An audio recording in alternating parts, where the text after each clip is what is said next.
show. I appreciate you tuning in for another brand new review. Don't forget, every Wednesday night from now until Halloween, I'm going to be giving out spooky streaming suggestions for you every Wednesday night so you can find a way to get into the Halloween season with what you got at home. Netflix, Prime Video, Tubi, and more. I'm going to give you the good scary movies to go and check out right now in case you're struggling to find what you can put on. But throughout the week, you know I am dropping reviews for y'all in the world of horror, whether it's movies, TV shows, games, books, whatever. I don't want y'all to miss any of that. So hit that subscribe button and make sure to go and check out the Linktree, which you can access by going to linktr.ee/tscarymovie.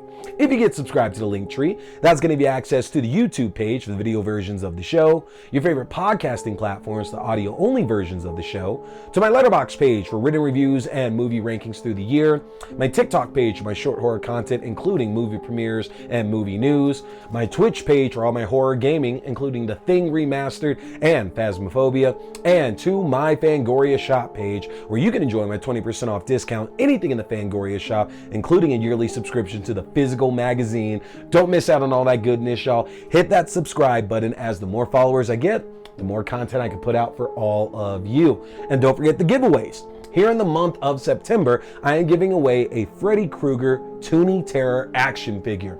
To be entered in that drawing, all you got to do is comment on any of the videos that I am putting out here in the month of September, and that gets you put in. You can comment on every single video you want for another entry, but at the end of the month, I'm going to put them all together. We're going to pick a winner out, and you're going to get a Freddy Krueger Toonie Terror action figure. So don't miss out on that, folks.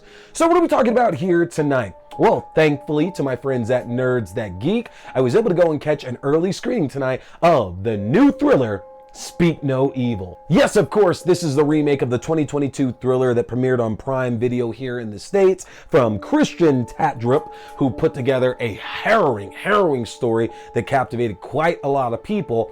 And 2 years later, a lot of folks are out there wondering why we're getting a remake so soon. So, let's not waste any time. We're going to dive into all of that here, folks. If you haven't seen the trailer for Speak No Evil before, this tells the story of the Dalton family. On vacation from their London home in the European countryside, they stumble upon another family at their wonderful resort, who then invite them to go spend a weekend at their own home. When they take this family up on their offer, they find out that there are more nefarious plans made for them on this trip, and it might not be the very vacation that they desire.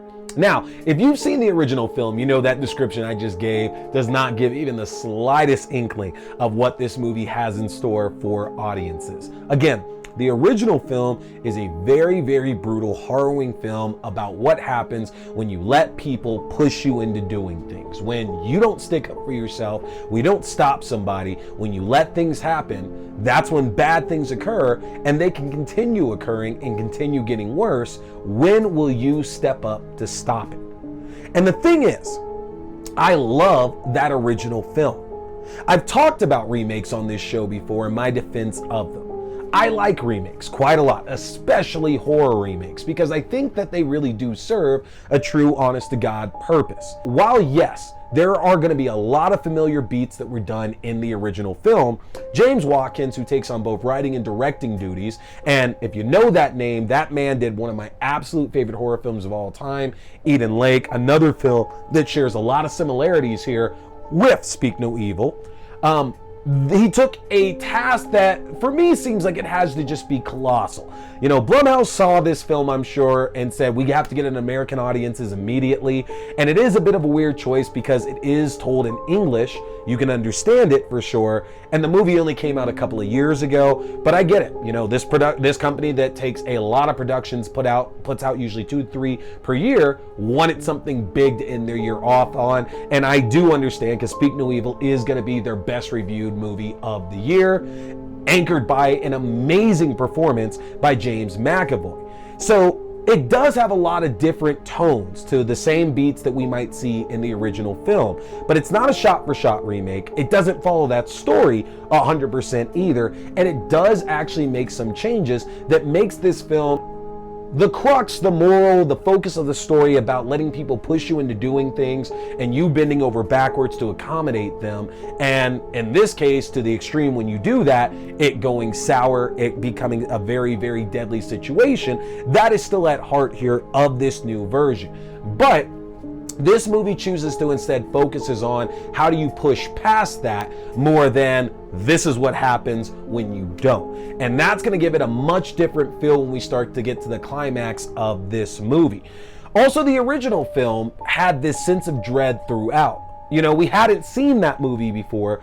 And so going through it, it's honestly just this like movie that you start feeling worse and worse and worse as time goes by. Like, you know something bad is coming, but you have no idea what. And anybody at all who would try to claim that they could even guess where the climax of the original Speak No Evil was going are absolute liars. It still shakes me to this day, and I know people who will refuse to ever watch it again just because of the way the movie ultimately goes down. And here in this film, I do think there's a bit of a tone problem throughout it, but I don't know if that's going to be a big problem besides anybody who is just this huge, huge fan of the original film.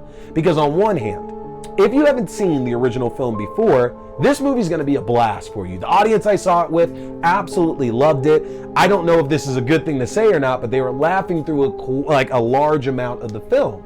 But again, that's where I talk about the tone, because some of the familiar beats from that first film are replayed here, but they're given a completely different context and a completely different tone to it. And so in a lot of cases, the laughing felt like appropriate for a new audience because they had no idea really what to expect. And the trailer for this new film as well really gives it away. Like, let's be real here, y'all. James McAvoy is the bad guy, all right?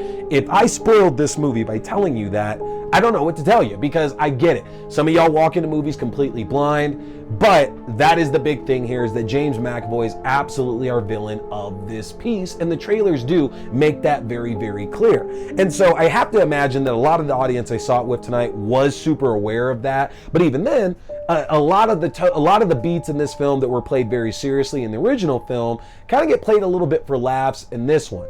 And there's the other side of it.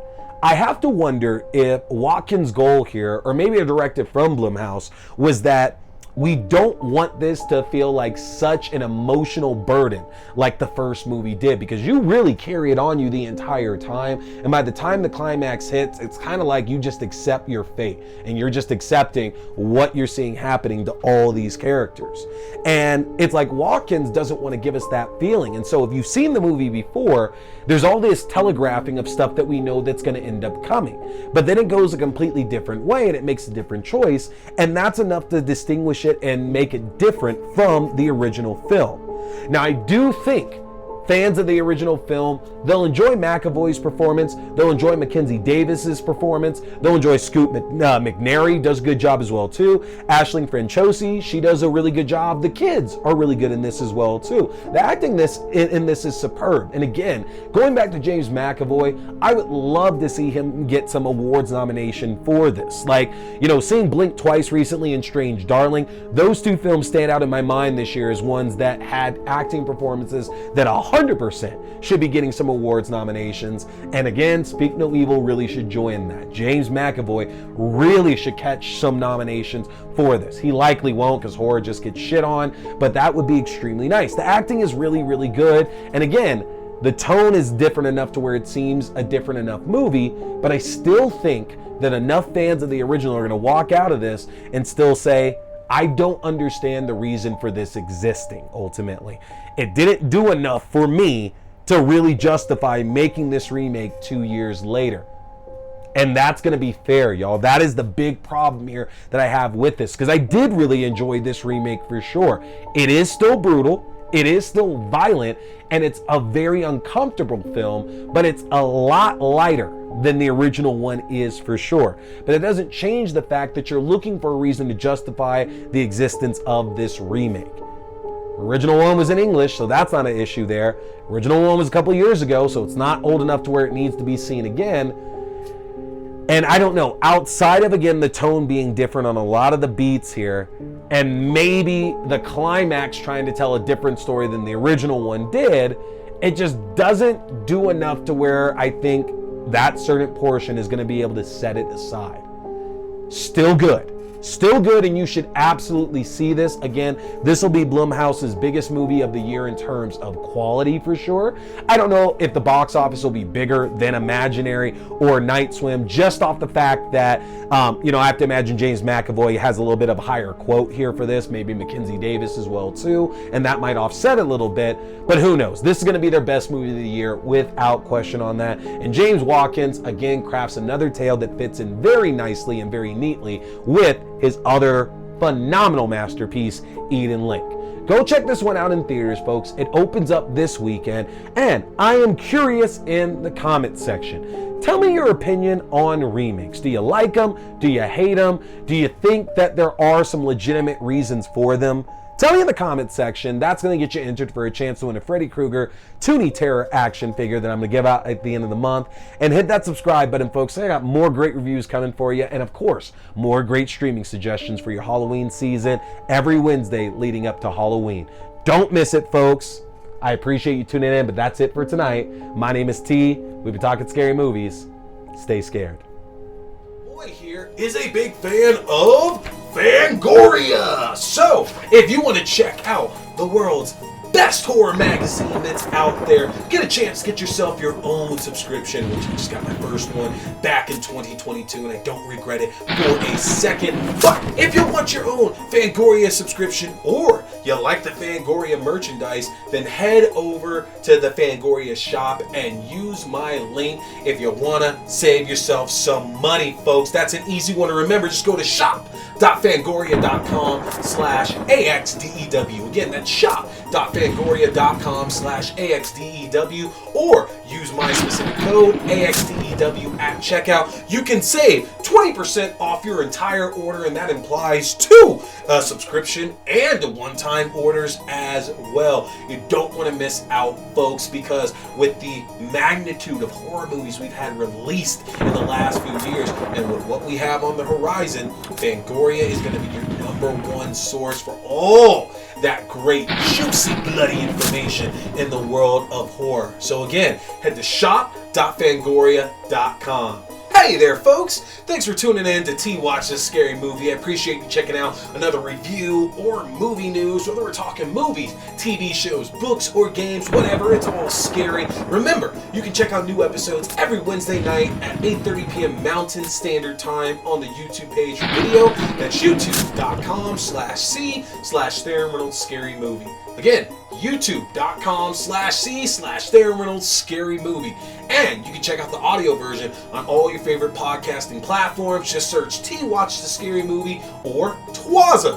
Don't forget, my name is T. We've been talking scary movies. Stay scared.